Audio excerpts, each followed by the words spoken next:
Alrighty, we shall get started now. Hello, everyone. Welcome to our third GPM of the semester. Really excited. Third one. We're almost to the finish line. I think we're like 7th week of March, which is pretty exciting. Or 7th week of the semester, which is pretty exciting because halfway through the semester. Anywho, we're going to do a couple introductions and announcements, and then we will pass it on over to our guest speakers. So a little bit about myself. I am Sam Perez. I'm Director of Middle School Outreach. I'm a third-year computer science student here at Cal State Long Beach.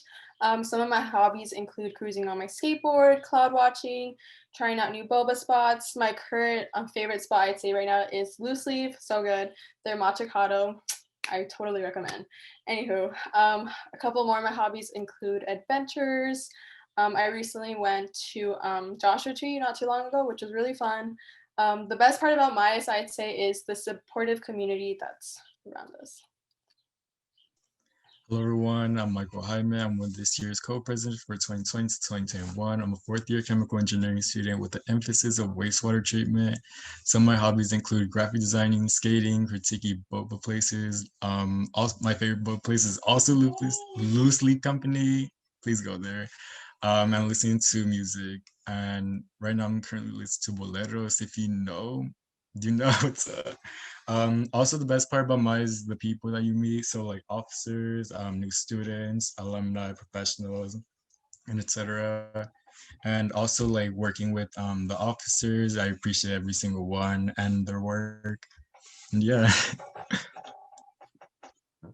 So some announcements. So we'll be going over officer positions, Cafecito con Mayes, the pet takeover, social medias, membership, and a Q&A. And then we'll like transition to the guest speakers. Alrighty, officer positions. Apply. Don't miss out on this opportunity, everyone. It's definitely a great way to build your resume, get experience, and meet a whole bunch of more cool people. I feel like I've grown a lot as an individual, like especially my soft skills. So totally recommend joining. There's the QR code if you do decide to apply. We have academic chair still available and director of recruitment. So we recently initiated study hours, and this is known as Cafecito con Mayes, and this is hosted on via Discord. And this is every Thursday from 3 to 4 p.m. This is so students could get like a study buddy, meet new students, get any assistance with their academics, and etc. And then feel free to come study with us and bring your coffee or drink. And also the QR code is also posted on Instagram. So pet takeover. Please send us cute pictures of your pets so we can post on Instagram and they can be pet of the week. Let's make people's week. And then there's the QR code so you can submit your form. I'll give everyone a couple seconds to do that. And let's go. So we have a link tree, and our link tree consists of our social media such as LinkedIn, Facebook, Instagram, Discord, YouTube. Like and subscribe and comment, and Twitter. Please retweet. And yes, here's the QR code, and we'll give you guys like a minute.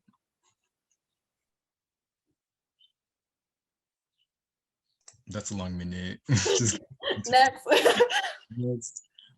So our membership, how to sign up. So we do have dual membership with SHIP, and we signing up with the membership fee or the membership form, you get both benefits. And how do you sign up? Visit costobmiles.org, go to the membership tab and select the membership form, fill out the form and pay the $10 fee, and you are now an official member of MAES and SHIP. Okay, and then if you guys have any questions, feel free to drop them in the chat, or you guys can also contact us at info@coclbmiles.org or on our social media, Instagram, Twitter, all that good stuff. Without further ado, please welcome our guests, Hope and Jonathan from Chevron. And I'll start sharing my screen. Perfect. Hey guys, good afternoon. Let me pull up my screen real quick. Question while Hope is doing that. what do you guys have against It's Boba Time? Have you guys tried that? Sorry. That place is okay. I think I started going there like my freshman year, and then I was like, I'm sick of it. Yeah, Dang. Sebi said kind of basic-ish. Dude, I think they're sponsored by Loose Leaf or Yeah, something. that's what it sounded like. I wish. I was hoping to get at least the top 3 little spots that I need to try out, but it sounds like Loose Leaves is a clear winner. Mhm. To study 7 leaves. Anything with the leaves in it, man, I guess. Well, we'll get started with our presentation. I know this group is pretty small, so we'll keep it informal. As Samantha mentioned, my name's Hope Daley, and I'm joined by Jonathan, and we're both from Chevron, and we're here to give you guys a little overview about Chevron and also talk about some interviewing skills. And feel free to ask questions during the presentation, since we do have a relatively small group, so if anything comes up, we can just keep this like an open conversation. But during the presentation, Jonathan and I are going to tell you guys a little bit about ourselves, talk a bit about Chevron, and give you guys some tips to help you prepare for any upcoming interviews. And then we have some time at the end for questions, but we'll again keep it pretty informal, and you guys could ask them throughout.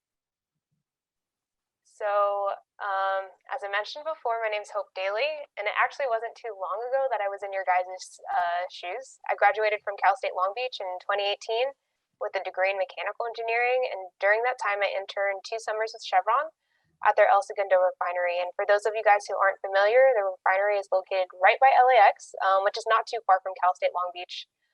So at the refinery, I interned 1 summer within their maintenance group, and during that time, I actually got to learn how to weld, which was a pretty cool skill to pick up. And then also learned some different machining techniques and things of that nature. And then another summer, I interned with our designs engineering group. And then from there, I transitioned into my current position as a full-time design engineer in 2018, where I primarily work on piping and equipment design. And just so that you guys don't think I'm a boring engineer, I thought I'd let you guys know that I picked up some hobbies during quarantine, like a lot of folks. So in my free time, I like to make bread and have recently gotten back into hiking in the new year.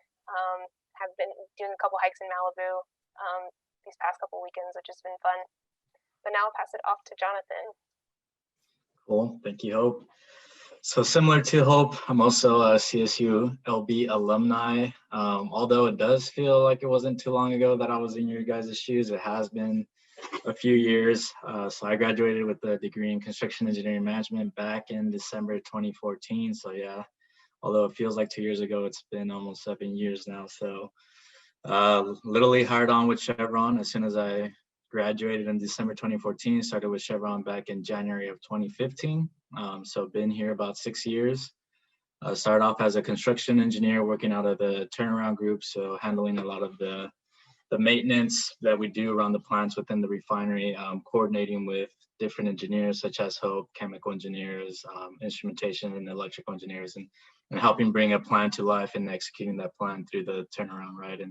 And just recently, I transitioned into a new role as a maintenance team leader with the construction services group, which is very similar to what I was doing with the turnaround group, except this is more project oriented. So new construction, not maintenance on existing plants. So new construction where similar to on the turnaround side, I coordinate with a lot of the engineers and, helping facilitate the engineering to completion and then executing the project and managing the contractors through execution.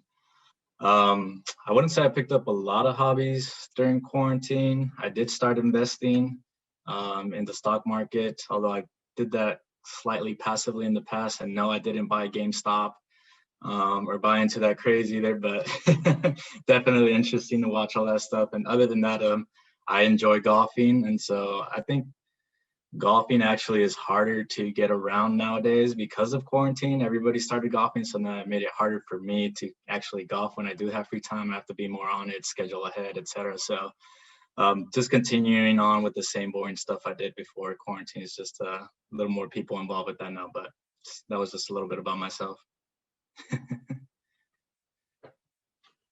All right, so we'll jump into the overview of Chevron. Like Hope mentioned, we're going to keep this pretty loose. I'm sure some of you guys have already seen this slide before if you've been following our presentations that we do year in and out.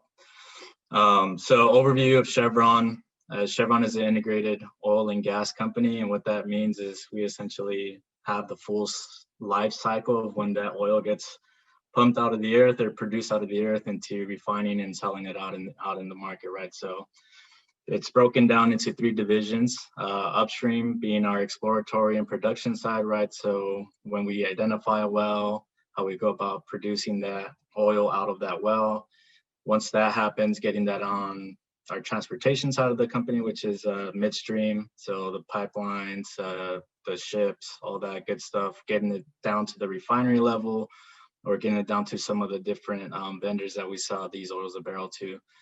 And then the back end of it is the downstream side, which is where Hope and myself work out of, the refineries, which we'll touch a little bit on the different refinery locations, but essentially getting that raw product into a sellable product, right? So refining into gasoline, diesel, the different products that come from petroleum and getting that out into the market. So that's kind of Chevron in a high level nutshell. All right, so career paths and opportunities, right? So the top row, you see kind of the typical disciplines that Chevron hires, especially out of college, right? So civil engineering, mechanical, chemical, construction, and electrical, right? Those are probably the bread and butter. Not that we don't hire other ones, but those are the more common ones, right? Especially on the refining side. And I'll explain a little bit more when we get into like the starting locations, but if you were to hire on as one of these different disciplines, essentially the biggest thing that I would like for you guys to get from this slide is understanding that you could move around, right? So let's say you hired on as a civil engineer, and at some point you want to move into asset management or technical support, something that may not necessarily follow a typical civil engineer kind of career path. That's one big thing about Chevron, right? They really support you in kind of what you want to do, right? So regardless of what you hired in as, the expectation is that you do build some foundational technical skills within that discipline. But at some point, which is usually after you pass like the 5 or 6 year mark, it's up to you on kind of where you want to take your career, right? Especially if you see that career being with Chevron. So let's say you want to move into operations, you want to move into kind of more of the finance side, you want to move into or continue on with like construction or turnaround, or become like a SME in engineering, very technical, you know, providing very technical expertise. It's completely up to you, and you're able to work that out with your supervisor. So I think that's the biggest thing I'd like for you guys to get out of that. Obviously, there's a lot more roles and different things you could get into than what this slide shows, but those are kind of the bigger, higher arching things that you guys can potentially get into if you were to work with Chevron. Next slide. All right, so typical starting locations. I'll try to make this specific to Cal State Long Beach and more so generally coming out of college. Those general disciplines that we hire, your typical starting locations will probably be in downstream, which would be more on the refining side. So the refineries we have, you can see, are in the green kind of pinpoints you see there. So we have a refinery in Salt Lake City, Utah, one up north in Richmond, El Segundo, the one that Hope and I work out of. We recently purchased one in Texas, Pasadena, Texas. So there's one that just got added to the family there not too long ago. And then we also have another refinery in Pascagoula, Mississippi. So those would be the typical starting locations. Other locations you could move into is more of the upstream side, or like the centers, what they call it. So like Houston, Texas, San Ramon. There are opportunities there, but in general, more specifically coming out of college, your main locations would be any of the green locations you see up on the screen. So, but these are just some locations, right, from Chevron. Sorry, not too fast, but these are just some of the locations within the US, right? Obviously, Chevron is worldwide. So like I mentioned, alluding back to the positions, if you did want to kind of move into more of an international role, that opportunity is there as well, right? But we're just kind of keeping it more specific into like your early stages of your career. So Perfect. Pass it over to Hope. Thanks, Jonathan. So if you are interested in a career with Chevron, so Jonathan gave the typical degrees that we do hire out of college for. We do have internship and full-time opportunities for those in college and just graduating from college. And when it comes to the requirements for these positions, we do look for folks with strong academic performance and great communication, leadership, teamwork, and problem-solving skills. And yep, and then on the slide too, we do mention typical internship timelines and full-time graduation timelines. So as someone who is actually able to experience our Chevron internship program, I can tell you firsthand that it definitely gives you a good idea of what it looks like, or what a full-time opportunity at Chevron would look like. During the internship, you're able to work on real assignments that affect the plants that you're assigned to. And the folks that you're working with, they actually value your work and are focused on giving you a well-rounded experience. So you're not just going to be running errands or doing any menial tasks for those that you're working with. It is really value added, whether or not you decide, hey, I do want to, if you do have an opportunity with Chevron, to stay with Chevron or look elsewhere.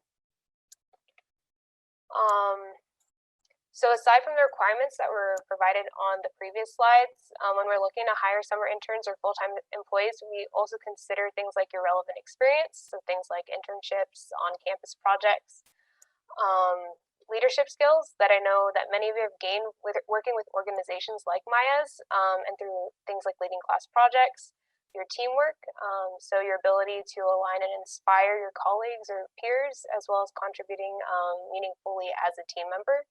Your communication skills, and along with that, your mobility. So as Jonathan mentioned, there are a lot of different locations. So sometimes your willingness to move to an alternate location, there might be more opportunities for you. And in the coming slides, we're going to talk a little bit about more on how you can convey all these skills that you do have and your different experiences when you're working through the interview process.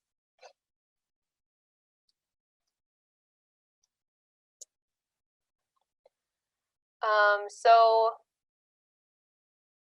during this time, I bet a lot of you guys are looking, or maybe even last semester, you guys were already looking for internship or full-time jobs with Chevron or other companies. And when you're going through that process and they inform you that, hey, we liked your resume, we'd like to talk to you a little bit more through an interview. What do you guys do, right? So the key to a successful interview is preparation, and you guys are taking the step towards that by attending this presentation that we're hosting with MAES. So when you're preparing for an interview, it's really important that you do some self-reflecting. So know what career interest you have. Do you want a purely technical role or something that mixes technical work with project management? Think about, where do you want to work? Do you want to stay local to California, or are you interested in moving somewhere else? And also think about what kind of company culture you want to immerse yourself in, and look to learn about and apply for positions that do match these interests. It's also important to do some research and know what the company you're interviewing with is looking for. So this can be from the company website, the job description, the campus, whatever the campus career center post, and things of that nature. It's really important to get an understanding of the position you're applying for, what their job responsibilities look like, and the skills required to do well in that position. Once you've done this self-reflecting and this research, it's time to bring that all together to see how your skills can actually apply to the role that you're interviewing for, and how your experience in the end can benefit the company.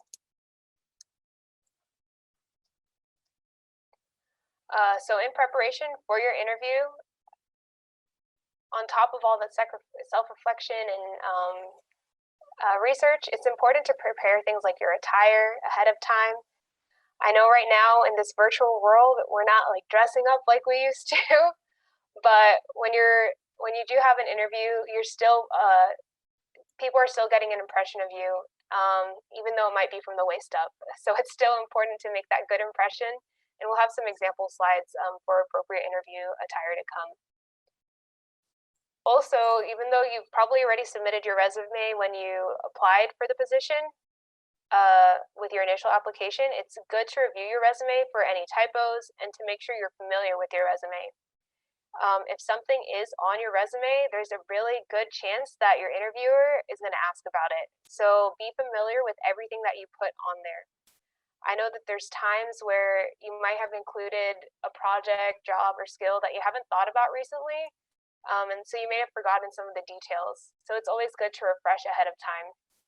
Also, if we get to the point where we're back to interviews in person, it's always recommended to bring multiple copies to share with your interviewer or interviewers.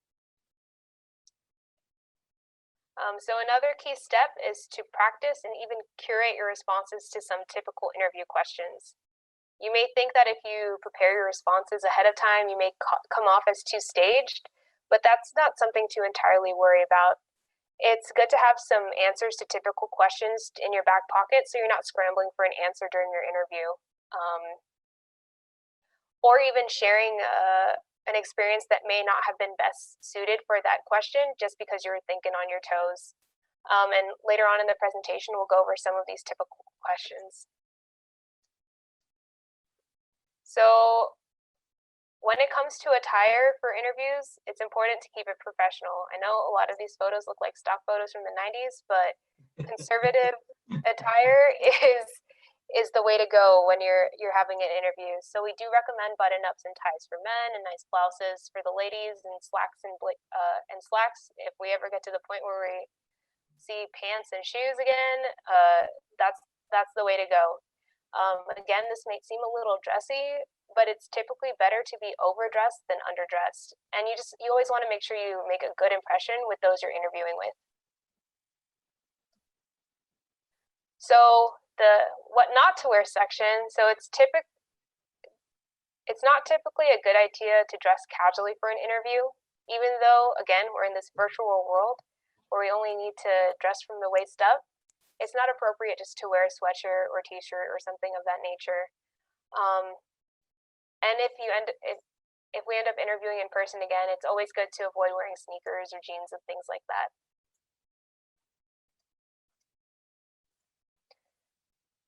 So there are a bunch of different ways interviews can be held. And a lot of initial interviews are either held in person. So typically at Cal State Long Beach, when we were in person, we'd hold them at the Career Development Center. We can have them over the phone, or now in the world of COVID, through a video call. During these initial interviews, again, the key is to prepare beforehand. It's important, again, to know the job description you're applying for and have polished answers to those typical interview questions. Specifically for phone interviews, it's important that you're energetic and that you show enthusiasm in your voice. Since the individual can't see your body language over the phone, the tone in your voice is very important, since the way that you speak will really portray your attitude towards the job. Also in these instances, it's always good to make sure that your phone is adequately charged ahead of time because, again, you wouldn't want your phone to die or anything during the interview. When it comes to video call interviews, make sure that you're in a space with adequate Wi-Fi connection so that the call doesn't get dropped or freeze mid-interview. I know I've experienced that from time to time, so I do recommend, if you have something important like that scheduled, practice with a friend ahead of time to make sure, hey, whichever room I'm in, can you hear me fine? Can you see me fine? Also work to have a non-distracting background. So like a plain wall or an area in your home with minimal decor to keep the interviewer from focusing on your background and more on you and what you're saying. If that's something that you can achieve, virtual backgrounds can also be used. I know Eric is sporting a cool MAES one, and I know a lot of other students do the same. So that's definitely another route to go down. And again, I do recommend practicing, hey, does everything look fine with a friend ahead of time? One thing to add there, Hope,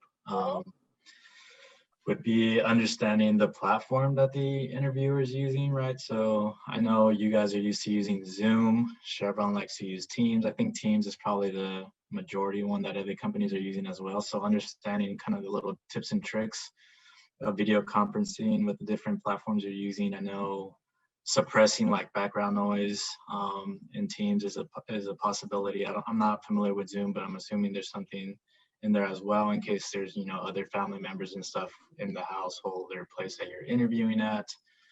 Making sure you kind of get those different settings in place so that you have minimal distractions during the interview. Yeah, those are some good tips, Jonathan. Thanks for bringing them up. Cool. So after those like initial interviews, employers can potentially ask you for an on-site interview.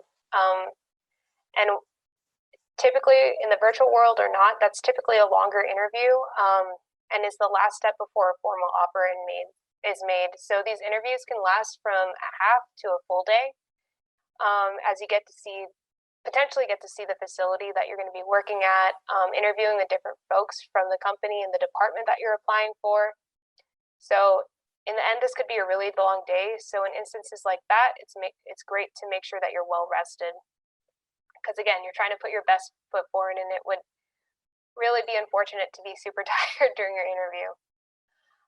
So during this type of interview, there's a handful of people you meet, and they can ask you questions from a range of behavioral to technical questions. So just again, make sure you're prepared with typical, concise answers ahead of time.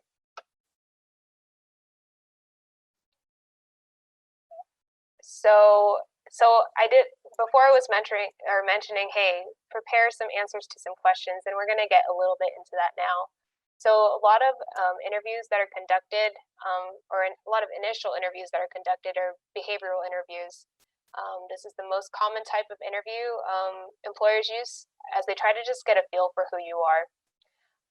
The style of interview uses open-ended questions to assess candidates, and most of these questions they ask, or most of the questions that are asked, require you to pull from your past experiences in employment-related situations, since past behavior is a good indicator for future performance.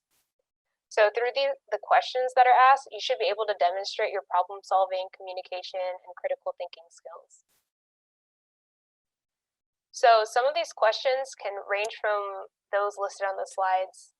So things like, have you had to convince a team to work on a project that they weren't thrilled about? How did you reach a goal? Or give an example of a goal that you had to reach and how you achieved it. Instances where you had to solve a problem. Questions about time management, handling deadlines, and then also how you deal with people in difficult situations. So again, all of these are questions that are going to help the interviewer understand who you are as a person. They saw you on a piece of paper through the application process, and now they just want to get to know you a little more. So to answer these questions, you may be asked to use the STAR method. So this is situation, task, action, and results.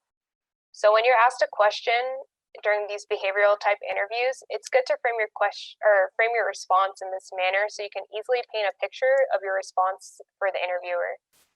So when you're asked a question and you think of a response example to share with the interviewer, the first thing that you should do is detail the situation or task you were involved with. So tell us who you worked with, what you were doing, when and where this took place, the why and the how, just so that we get a basic understanding of the background. Elaborate on your action and contribution to the task. And that's an emphasis on your action, because we want to focus on what you did. So if you're talking about a team project, what did you do specifically to better that project? And then after that, just explain the results and accomplishments. Don't just say that you got the project done. Tell us what the end result was. It's always good to quantify your results if you can, so that the interviewer can understand the magnitude of the project that you worked on. Aside from the results itself, it's also good to address what you learned from working through this process to get that result.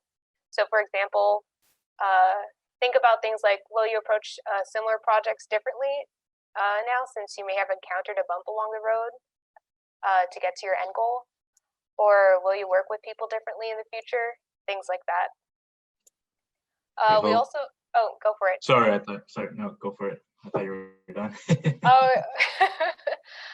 No, we just also wanted to note that when answering these behavioral type questions and using the STAR method, diverse experience is always preferred. when answering different questions. But if you can't think of multiple experiences to pull from, don't be afraid to apply the same experiences, maybe in a different light, to different questions. I know Jonathan didn't. He's the one who brought this up, and I think he can explain it a little more, or explain some of his experience in this space. Yeah, that's one that hits recently, actually just occurred. So I'll touch on that. But before we get there, Samantha Paris had a question regarding how long should the answers be. I don't think there's a specific time limit for it. If you want guidance, I would say it shouldn't exceed more than 5 minutes. I think that's ample time to get a response done, but that doesn't mean it's wrong for it to be like a minute long. I think that's completely fine. If you're able to detail it and explain exactly what happened within that minute or 5 minutes, that's completely fine. Important is making sure that they understand what you're explaining, right? So I wouldn't worry too much about timing. It's just making sure that what you're trying to deliver or portray makes sense and gets across in that STAR format, right? Hope, I don't know if you agree as far as timing wise, but. No, I think that's perfect to keep it like within that 5-minute area is a good spot. Yeah, and I would say most people don't reach the 5 minutes, but if you did, I don't see any issue with that. We're not timing how long you take to answer a question, in other words. But to that last bullet point, so diverse experiences preferred. So I've seen in the past interviews where interviews will start off with like, hey, give us a general description or tell us about yourself, right? And so the individual goes in about like, hey, I've done this, I've been working on this, I'm this year's student, I like doing this, this and that, etc. And so when it comes to answering the STAR question, they might have touched on some of their work experience as part of that like general discussion about themselves. And I'm not saying that it was done intentionally, but it almost felt in some interviews where the interviewee didn't go back to some work experience or back to a certain example. Although to me, it sounded like it would have fit perfectly to that specific question we were asking them relating to STAR. And I was like, oh man, if you just pull back to that example or that job you were talking about when you're describing yourself and what you've been through, what you've been working on, etc., like that would have fit perfectly here, right? And so I'm not sure if it's a misconception between the interviewer and the interviewees. Like once you talk about something, you can no longer bring it up. And so we're just trying to reinforce that you can bring it up, especially if it applies to the question being asked, right? So especially if you just spoke about it generally early on, and then now you want to get into a specific detail or situation that fit into that specific STAR model question. I think that's something to definitely keep note of and in mind, especially during an interview, because if you feel like you can't bring something up again, then you start like, oh my God, what am I going to bring up, etc. So something good to keep in mind when you guys are going through these types of interviews. Well, thanks, Jonathan. And thanks for seeing the questions in the chat. But yeah, feel free to drop questions there, just unmute yourself during the presentation and ask, and we can go from there. So when answering the behavioral questions, again, it's important to use the STAR method, and it's also highly recommended that you stay away from answers that deal with theoreticals. Don't talk about what you could have or should have done. Focus on what you did. Don't talk about opinions. Similar to the theoretical, instead of saying what you believe may have happened, share the facts so the interviewer can get a clear picture. Stay away from vague statements. As I mentioned in the last slide, it's super awesome when you quantify your examples. So instead of saying that you led a student organization with many members, mention that you led an organization with 100 members or some quantity, just so that we get a feel for, hey, this person has great leadership and organization skills, because they can, instead of maybe us assuming, oh, it must have just been 25 people, like, oh, 100 people, that's a big group. It just really does paint a clearer picture. And also stay away from single word answers. Though it's good to be concise, the interviewer, again, is trying to get to know who you are during the interviewer, so be willing to share some details. Now I'll just pass it off to Jonathan. He'll talk about the rest of the interviewing process. Sweet, thank you, Hope. So now that you're towards the end of the interview, you've gotten through the tough behavioral type questions, and then the interviewer asks you do have any questions or stuff you'd like to address, right? And so this is a crucial piece, I think, for you guys, right? When you're going through the interviews is understanding what you want to ask, right? What questions do you still have about the company, about the role, right? What we're showing on the screen are pretty generic, right? So something, I think it's good to have the general questions, right? Like one or two of these that you see on the screen, pretty straightforward. What kind of classes will prepare me? What are the criteria for success? Who will I be directly working with? I think those are pretty generic questions. One thing that I would like to throw in there is sometimes you're able to come up with questions specific to your discipline or to your role, right? Like, for instance, in my example, like what kind of projects or what's the typical size projects you guys manage, or would I be managing with this role, right? And so something a little more specific as to what you think the role consists of that you could ask and kind of get more details around there. So I think it's good having the general questions for you to understand more about the company, if you like the company culture, what it's all about, et cetera. And then maybe another one or two questions more specific to the role you're actually looking for, right? So like I mentioned, any examples specific to your discipline that might tie or give you a better light as to what the role will consist of within the kind of general company, especially with the big company like Chevron, right? And as a last resort, I know it may be tough to get specific on some questions, and so just having the general questions is good as well. So a few pointers there. Yeah, and I think that's something good to know. And while you're learning about, hey, what am I going to do in this job? I think an important thing to remember is the interview is not just for you. You're actually getting to interface with people who work at that company.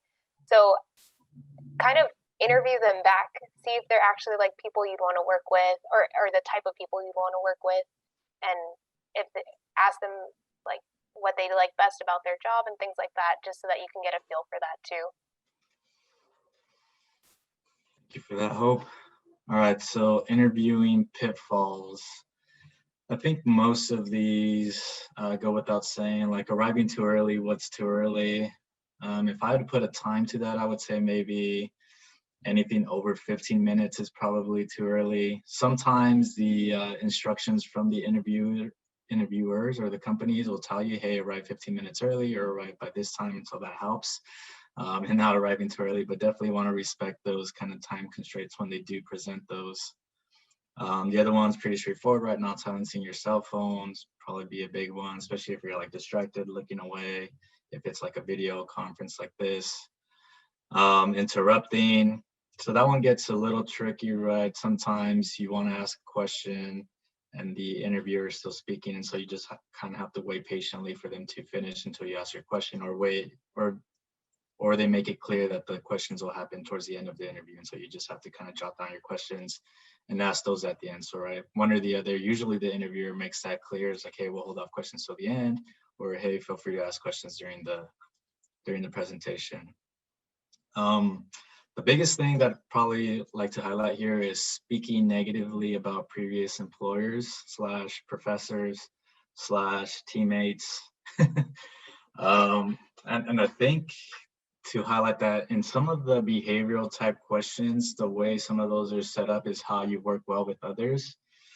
And I've seen responses in the past where some of the answers are kind of giving a negative connotation to the past employer, to the past teammates, or project team, whatever it was they were working on, or example that they were pulling from. And so making sure you stay away from kind of being more condescending and more about like how you were the teammate that pulled everybody together, helped with this, helped with that, etc. In other words, make it more about what you did, not about what others did or didn't do to kind of keep you from reaching your goals, right? So that's probably the biggest thing I would say from these pitfalls. We are getting some questions in the chat if we want to take a pause and answer them. Okay, let's see. So Sebastian asks, so for an internship position, could you possibly ask if there's a possibility of an extension of working for the company depending on your performance with them? You can go for it, Jonathan. You looked ready to answer. So is this asking more of like a co-op? Like if said company says, hey, your internship's 3 months, and then interviewee asks, hey, if the 3 months go well, is there an opportunity for a co-op to work through school type of deal? Or is there more of like, hey, if I'm a successful intern, would I get a full-time position? I guess I'm reading the question in two different ways. I want to make sure I answer it correctly. Yeah, Sebastian, do you want to unmute yourself and clarify? Either either one works. So yeah, I think the intern to co-op is a valid question, but usually the requirements for the job make it clear as to what the time length is, but I still think that's a valid question. I know there's some companies that are flexible with that, right? So they'll have like a 3-month internship position, and sometimes they extend it into a co-op where you're working and going to school at the same time. I know that's very common in the construction industry. I'm not so sure with the other disciplines, but that I would believe that's a common question. The second one, I don't know if you'd like, I don't know how I feel about it. It almost seems like a question that I think we all know the answer to, right? I think if you intern pretty well, it will lead to a successful full-time offer, right? So I don't know if you'd like to spend one of your questions on that, but that's just me. Hope, what are your thoughts? It is a question you can ask, but like Jonathan mentioned, they might tell you the timeline already on how things would work out. But if you do have time to ask, go for it. It doesn't hurt you. Agreed. We also have a question from Michael, and it's, what if you don't know how to answer technical questions? And I think that is a good question to ask, because all our knowledge is different. But when folks do ask you technical questions, they're not necessarily looking for the right answer. They're looking at how you approach the question. So even if you don't know off the top of your head how to answer it, explain to them, hey, this is what I do to figure out how to answer it, and things like that. So instead of just saying, oh, I don't know, I think it'd be better to say, hey, I'll go to these resources and then do this and this and this to try and find that answer. Right, exactly. I think that sums it up perfect, right? Is understanding how you attack a problem, right? We don't expect you guys to know everything, be technical experts, right? So when they do ask you a technical question, it's more about your approach and how you would go about solving that problem or whatever technical issue relates back to the question. So I think that sums it up pretty well. Thank you. All right, so next steps, and these are more like an ending question, I guess you can say, is usually when an interview ends, we'll highlight the process, the timing you could expect, etc. So if they don't address that, make sure you ask for that timing so that you're not sending a bunch of emails afterwards asking for some sort of timing, right? Usually interviewers will make that clear. Also send the personalized thank you note. I think that's very professional and common for people to do. I think that's a straightforward one, an easy one to do.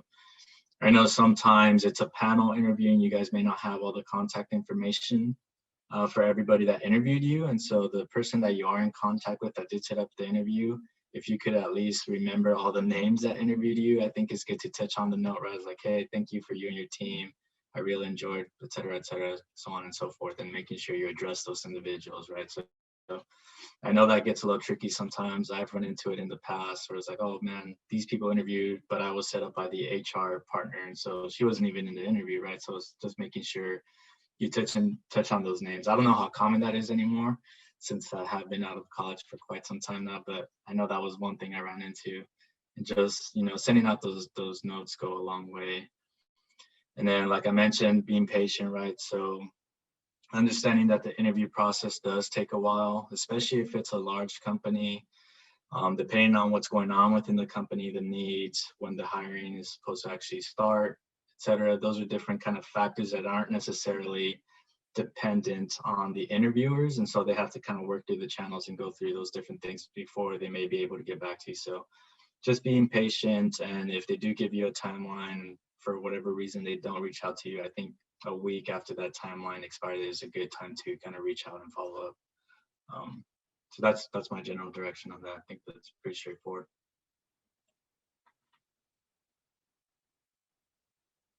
Next slide. All right. So once the offer is received, right, what should I do? Just look at the money and accept is what I would say. No, I'm just kidding. I would say that's probably the last thing you should do, right? So what I'd like to stress on this slide is really kind of touching back on what Hope discussed earlier in the presentation, right? Having some self-reflection. You've gone through the interview, you're a successful candidate, right? So now reanalyzing what you thought before the interview and now maybe after, right? So like, is this the actual right company? Does the culture seem right? If that's a fit, then you move on to the next step. Right now, you're looking at the offer. Don't just look at the money, right? So I know the money is very important, especially coming out of college. I know that's one misconception I had when I was coming out of college. Is like, oh man, I just hope I get paid well. I don't care if I have to work 40, 50, 60 hours. I'll do it as long as the compensation is good, right?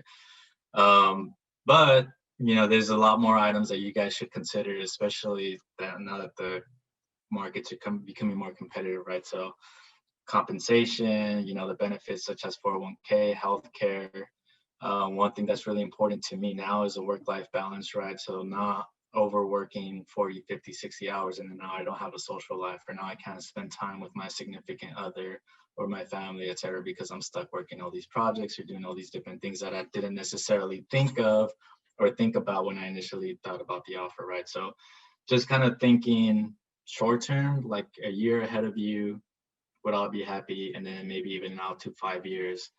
Out to 5 years, do I see my growth going the way I want it to? Do I see a career with this company? Will I be happy, etc.? So those are all things to consider. Don't just consider offer A and B is like, oh, this one has $10,000 more than the other, but this one offers so much different things such as work-life balance, vacation, more than the other, etc. Those are all things that you will come to value after a few years that you've been working in whatever industry that you go to, right? So kind of a more wholesome look at the offer. And if you do have questions, those are also welcome, right? Like if something's not clear, like vacation and things like that in the offer, it's always good to ask as well before you accept. Okay, next steps, negotiation. This is something that we're just throwing on there in case you guys do run into that, right? I think out of college, you probably won't run into this too much. This would probably be further down your career if you do plan to kind of move companies or something like that. But just some general kind of do's and don'ts, right? Remember, knowledge is power, right? So researching kind of industry average, not only for the industry, but also for the location, like say in SoCal versus Texas would be a completely different kind of salary, right? Or cost of living, right? So understanding how those kind of translate to what you're applying to and what role you're taking on. And then also when you do negotiate, it's good to respond confidently and basically know your worth, right? Know that you feel strongly about either higher compensation or if it's adding more incentives into the offer aside from compensation, right? Doing that. And then the do nots, I think are pretty straightforward, right? Is being kind of assertive, asking for a deadline, and basically asking like for a huge or unreasonable change from the offer, right? If you have some background or backup to that, right? Like say you have two competing offers and you can kind of compare the two and see the differences, and then now you have something to gauge off of. But if you, based off your research, the difference in offers like a huge or unreasonable amount, I think at that time it becomes more of a conversation and not necessarily a counter or a negotiation, right? So, and then just to highlight kind of what I mentioned at the beginning of this slide, most university full-time and interns offers are standard, and so normally there's no negotiating, but I'm not saying that hasn't happened before, it's just not common, right? So it's something to keep in mind as you guys kind of go through your careers. Okay, and then accepting, declining the offer. Important stuff here is obviously if you do plan to accept after you've done all your analysis and kind of self-reflection, is obviously answering within the given time. Transversely, if you do plan to decline the offer, I think it's important to call the interviewer or the person giving you the offer and kind of let them know why you come up with that decision.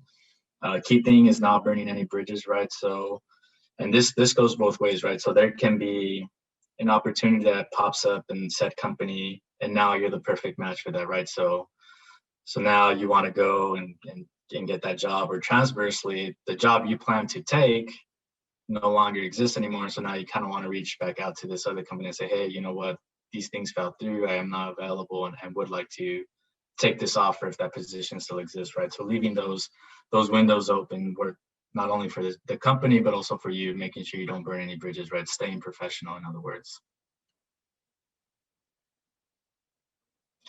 Okay, and then wrapping it up, right?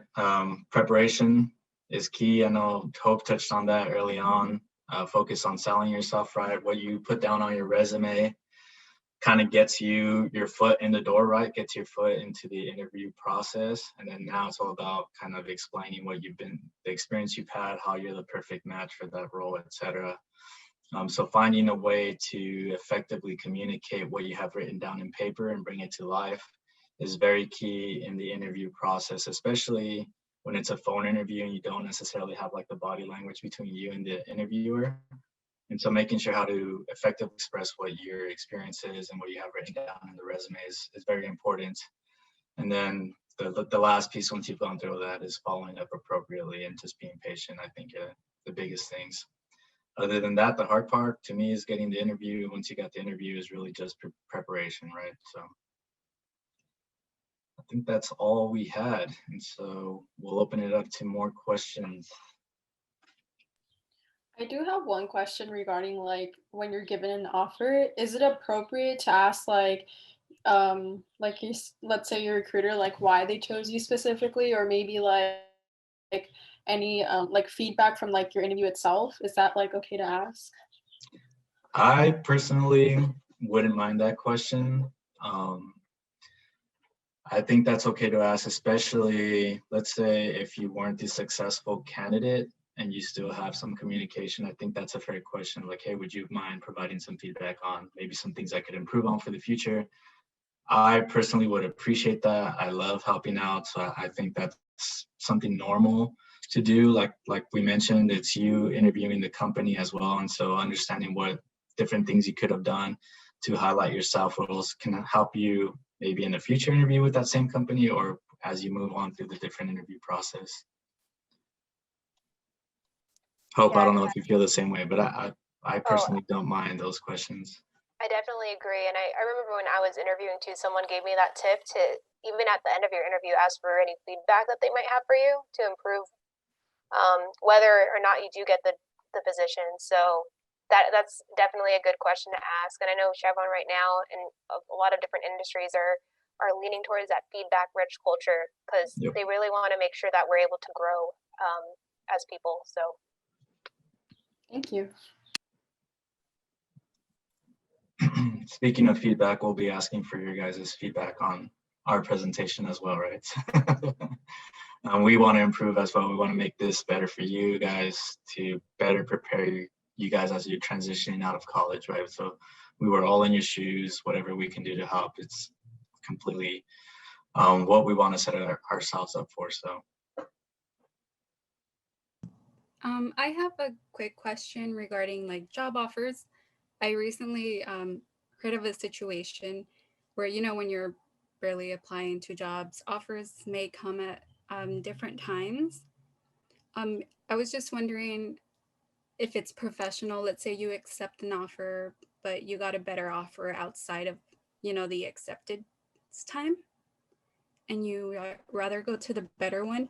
Is it professional to tell the position that you accepted, like, hey, I got a better offer. It's for a job I was actually I was looking forward to in addition to this one, but the other one I feel like is a better choice for my career.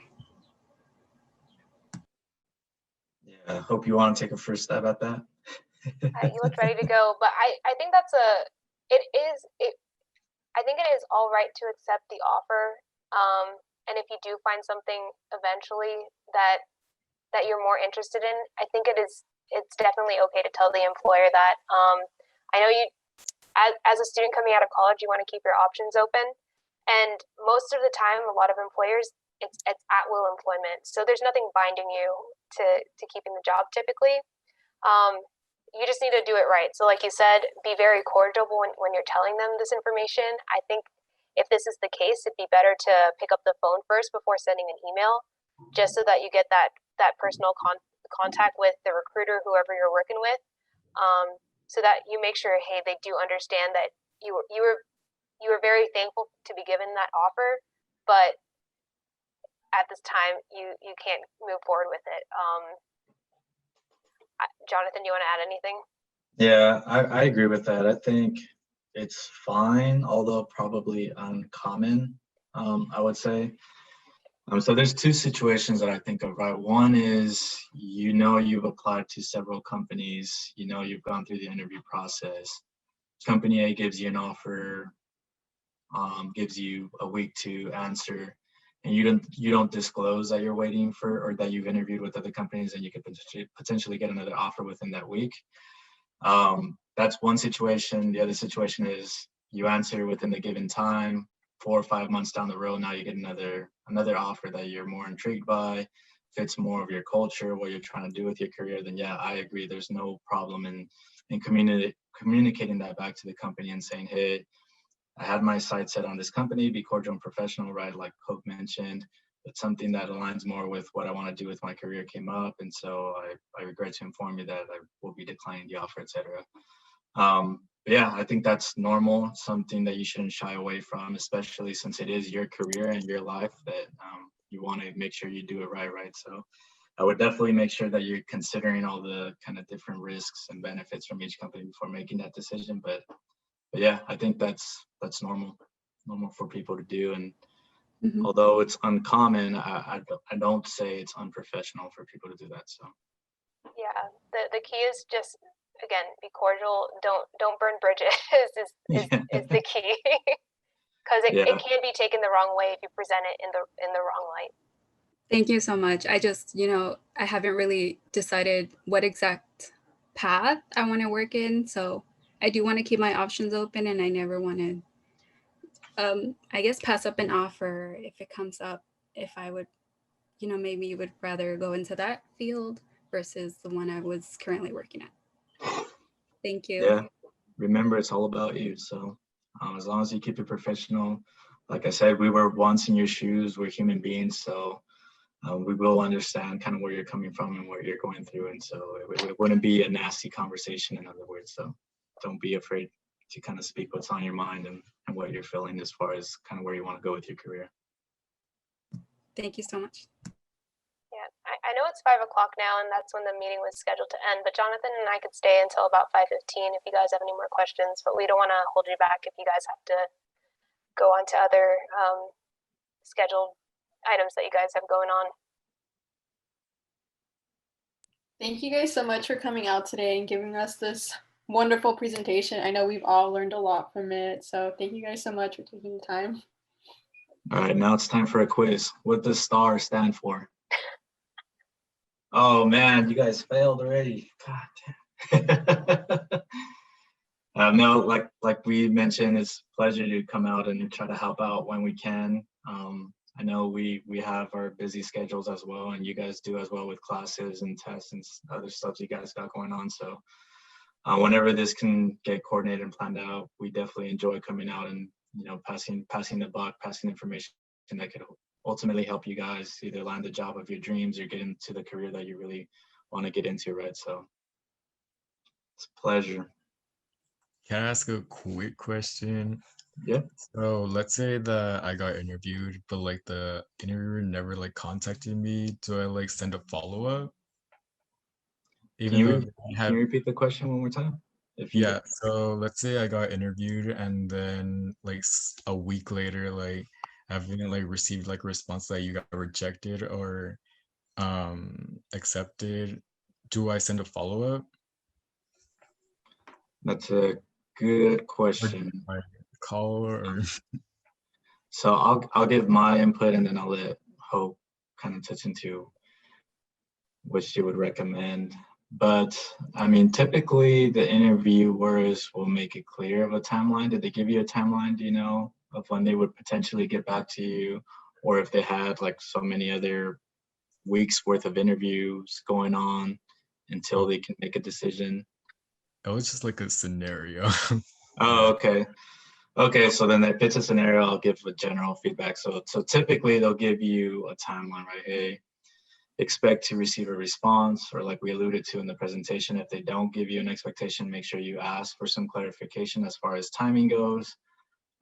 Typically they'll make it known though, because I believe that's pretty standard now, especially with, you know, understanding that you're not the only person interviewing in most cases, right? So they will make that clear to the interviewee. If not, make sure to ask for that clarification. Definitely. And like we mentioned during the presentation, so as far as follow-up goes, if they did give you a deadline, and let's say they didn't reach out to you during that deadline, I would say maybe a week after that deadline goes without them contacting you, a follow-up would be justified. Yep, I definitely agree with you, Jonathan, on that one. And Michael, thanks for the question. I think I remember you from the presentation last year. Yeah. There you go. Thank you, by the way. Another year round. Yeah. Thank you.